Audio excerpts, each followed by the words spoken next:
ಕಾಲ ಬದಲಾದಂಗೆ ಹಣ್ಣಿನ ಬಣ್ಣ ಮತ್ತು ಗುಣಮಟ್ಟವು ಬದಲಾಗ್ತಿದೆ. ಹೌದು, ಅಲ್ಲ, ಎಲ್ಲ ಆಹಾರ, ಹಣ್ಣು, ಸೊಪ್ಪು, ತರಕಾರಿಗಳಿಗೆ ಕೆಮಿಕಲ್ ಹಾಕ್ತಾ ಹೋದ್ರೆ ಜನರ ಆರೋಗ್ಯದ ಗತಿ ಏನಾಗ್ಬೇಕು? ಈ ಕೆಮಿಕಲ್ ಯುಕ್ತ ಆಹಾರಗಳನ್ನ ತಿಂತಿರೋದ್ರಿಂದ ಚಿಕ್ಕ ವಯಸ್ಸಿನವರಿಗೂ ಕೂಡ ಆರೋಗ್ಯದಲ್ಲಿ ಅನೇಕ ಸಮಸ್ಯೆಗಳು ಕಾಡ್ತಾ ಇದೆ. ಈಗ ಯಾವ ಪದಾರ್ಥಕ್ಕೆ ಕೆಮಿಕಲ್ ಹಾಕಿದ್ದಾರೆ ಅಂತ ಯೋಚನೆ ಮಾಡ್ತಿದ್ದೀರಾ?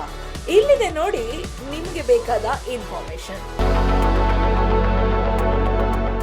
ಕಲ್ಲಂಗಡಿ ಹಣ್ಣಿನಲ್ಲಿ ಕೃತಕ ಬಣ್ಣ, ರಾಸಾಯನಿಕ ಬಳಕೆ ಆಗ್ತಿದೆ ಅನ್ನೋ ಸುಳಿವು ಸಿಕ್ಕಿದೆ.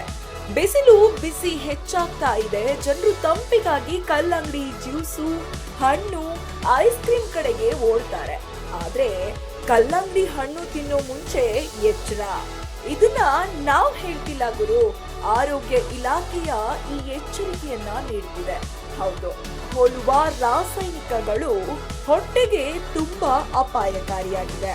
ಜನರನ್ನು ಆಕರ್ಷಿಸಲು ವ್ಯಾಪಾರಿಗಳು ಹಣ್ಣಿಗೆ ಇಂಜೆಕ್ಷನ್ ಮೂಲಕ ಬಣ್ಣ ಹಾಕ್ತಾರೆ. ಇನ್ನು ಮಾರ್ಚ್ ತಿಂಗಳಲ್ಲಿ ಈ ಆಹಾರಗಳ ಮಾದರಿ ಪರೀಕ್ಷೆ ನಡೆಸಲು ಆರೋಗ್ಯ ಇಲಾಖೆ ಈಗಾಗಲೇ ಸಿದ್ಧತೆ ಮಾಡುತ್ತಿದೆ. ಹಾಗಾಗಿ ಗ್ರಾಹಕರು ಎಚ್ಚರದಿಂದಿರಬೇಕು ಅನ್ನೋದು ಮುಖ್ಯ ಸಂದೇಶವನ್ನ ನೀಡುತ್ತಿದೆ. ಇನ್ನು ಈ ಕೆಮಿಕಲ್ ಅನ್ನು ನಿಮ್ಮ ಮನೆಯಲ್ಲಿ ಹೇಗೆ ಗುರುತಿಸೋದು ಅಂದ್ರೆ, ಕಲ್ಲಂಗಡಿ ಹಣ್ಣನ್ನ ಕತ್ತರಿಸಿ ಟಿಶ್ಯೂ ಅಥವಾ ಕಾಟನ್ ಪೇಪರ್ ಮೇಲೆ ಇಟ್ಟಾಗ ಕೆಂಪು ಬಣ್ಣ ಹತ್ತಿದರೆ ಅದು ಕೃತಕ ಬಣ್ಣ ಬಳಕೆ ಮಾಡಿದ್ದು ಅನ್ನೋದು ಗೊತ್ತಾಗುತ್ತೆ. ಇನ್ನು ಇಂಜೆಕ್ಷನ್ ಹಾಕಿದ ಕಲ್ಲಂಗಡಿ ಅತಿಯಾಗಿ ಕೆಂಪಾಗಿ ಕಾಣಿಸುತ್ತದೆ. ಒಟ್ಟಿನಲ್ಲಿ ಬೇಸಿಗೆಯಲ್ಲಿ ತಂಪು ಬೇಕು, ಆದ್ರೆ ಆರೋಗ್ಯ ಮುಖ್ಯ. ಕಲ್ಲಂಗಡಿ ಜ್ಯೂಸು, ಐಸ್ ಕ್ರೀಮ್ ತಿನ್ನುವ ಮುನ್ನ ಎಚ್ಚರಿಕೆ ವಹಿಸಿ ಎಂದು ಆರೋಗ್ಯ ಇಲಾಖೆ ತಿಳಿಸಿದೆ.